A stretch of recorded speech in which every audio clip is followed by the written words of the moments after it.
commence par des gens qu'on connaît. Oui, Monsieur Rimbaud, ça vous dit quelque chose? Oui. C'était quoi son métier? Il était poète. Oui. Bon. Et là, on apprend qu'il a fait une BD, une bande dessinée, 7 dessins, qui sont légendés, Arthur Rimbaud, et qui vont être mis aux enchères par Sotheby's. Ce sera après-demain. Ces dessins sont estimés entre 100 et 150 000 euros. Et ces dessins, il les a fait à l'âge de 10 ans, en 1865. Ah oui. Voilà. Il y en a beaucoup comme ça? Il y en a 7. C'est une petite BD. Hein. Il avait 10 ans, il faut dire. Et alors, comme l'écrit 20 minutes ce matin, ces dessins auraient pu finir sur une porte de réfrigérateur. Mais maman Rimbaud n'avait pas de réfrigérateur. 1865. Elle les a gardés. Voilà. Aux enchères. 150 000 quand même. Hein. Dans le Figaro, il est question de Jean-Louis Trintignant, parce qu'il a une actu particulière, avec un nouveau récital de poésie. Il n'est pas seul sur scène, hein. Il y a une contrebasse, un accordéon, des violoncellistes. Il fait découvrir des poètes comme Gaston Miron, qui est québécois, mais aussi son petit-fils. C'est-à-dire qu'il va lire un texte de Paul Cluzet, qui est le fils de François Cluzet et de Marie Trintignant. De lui, Jean-Louis Trintignant dit qu'il écrit avec finesse et dans son texte, il parle d'un homme, je cite, à l'ouest de sa femme pour mieux entendre son cœur. C'est joli ça. Voilà. Une belle interview de Jean-Louis Trintignant dans le Figaro ce matin.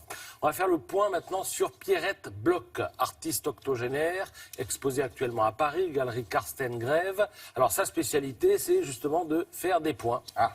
Alors, bien, moi je suis ouvert à toutes les formes de l'art.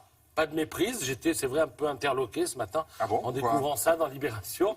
Même si l'œuvre de Pierrette Bloch, vous devez le savoir, William, est présente dans les prestigieuses collections du MoMA de New York.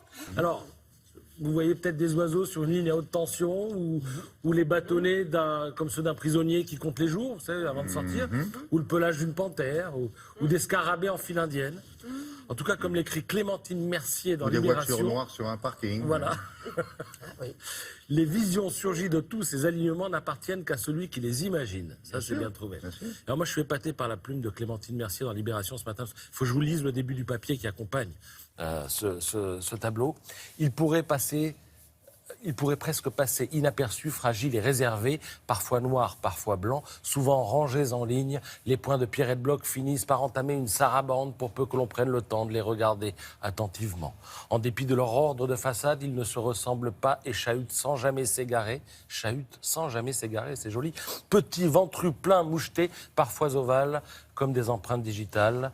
Ils s'amusent de l'évidence et de l'infinie possibilité de leur forme, ces humbles poids jamais austères, tout à leur combinatoire, faussement régulier. C'est beau, c'est magnifique. Comment s'appelle cette journaliste? Clémentine Mercier. Clémentine. Elle est très forte, elle est très forte. Mais c'est quasiment plus beau que ce que nous venons de voir. Et alors, le titre de l'œuvre, devinez ce que c'est? J'en aurais fini avec ça. Point noir? Non, sans titre. Ah oui. Oui, comme ça, voilà. Ouais. Vous pouvez imaginer ce que vous voulez. Il a fini? Il faut qu'il ait Déjà? fini. Ah bon? Vous ne pouvez pas laisser... Non, mais j'en avais d'autres, bon, d'accord.